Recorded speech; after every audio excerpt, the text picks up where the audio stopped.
जय जवान जय किसान।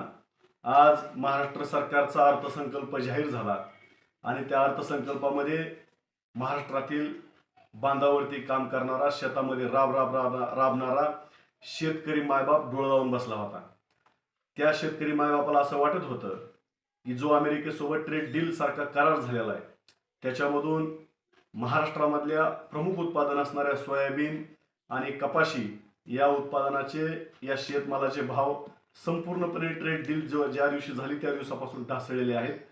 त्याला दिलासा मिळेल आणि शेतकऱ्यांना कुठली ना कुठली नवी आशा निर्माण होईल की जेणेकरून महाराष्ट्र सरकार शेतकऱ्यांच्या पाठीशी उभा राहिलेलं आहे असं त्याला जाणवेल। परंतु तसं झालं नाही। महाराष्ट्रातील सोयाबीन उत्पादक शेतकरी आणि कपाशी उत्पादक शेतकरी हे अडचणीत राहिलेला आहे। त्याचबरोबर सध्या परिस्थितीमध्ये जी काय इस्रायल आणि इराणचं युद्ध चालू आहे याच्यामध्ये केळी ही त्या ठिकाणी निर्यात बंद पडलेली आहे। तर त्या निर्यातीसाठी कुठली ना कुठली उपाययोजना महाराष्ट्र सरकार करेल अर्थसंकल्पामध्ये अशी देखील शेतकऱ्यांना अपेक्षा होती, परंतु तशीही कुठली गोष्ट झालेली नाही।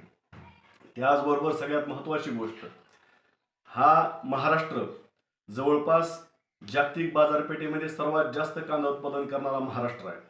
त्या कांद्याचे भाव मागील अनेक महिन्यापासून सातत्याने ढासळत आहेत।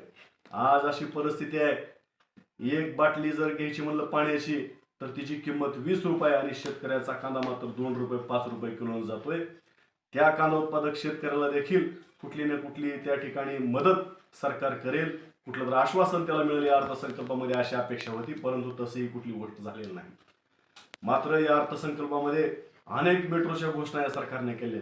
विकास करण्याला आमचा विरोध नाही, अनेक रोडची घोषणा त्या ठिकाणी सरकारने केलेली आहे। जरूर तुम्ही विकास करा, परंतु हा विकास करत असताना शेतकऱ्यांकडे, अन्नदात्याकडे, बळीराजाकडे प्रामुख्याने लक्ष द्या अशी आमची त्या ठिकाणी अपेक्षा होती, परंतु या सरकारने त्याचा अपेक्षा भंग केलेला आहे। कर्जमाफी जाहीर केली आहे सरकारनं, परंतु ही कर्जमाफी देईपर्यंत शेतकऱ्यांना त्याच्यावरती विश्वास नाही।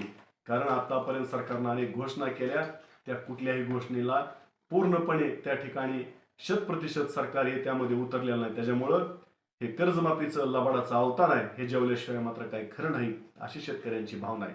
त्याच्यामुळं हा अर्थसंकल्प शेतकऱ्यांच्या तोंडाला पानं पुसणार आहे असा समज नव्हे तर ठाम विश्वास या महाराष्ट्रातील शेतकऱ्यांचा झालेला आहे। जय जवान जय किसान।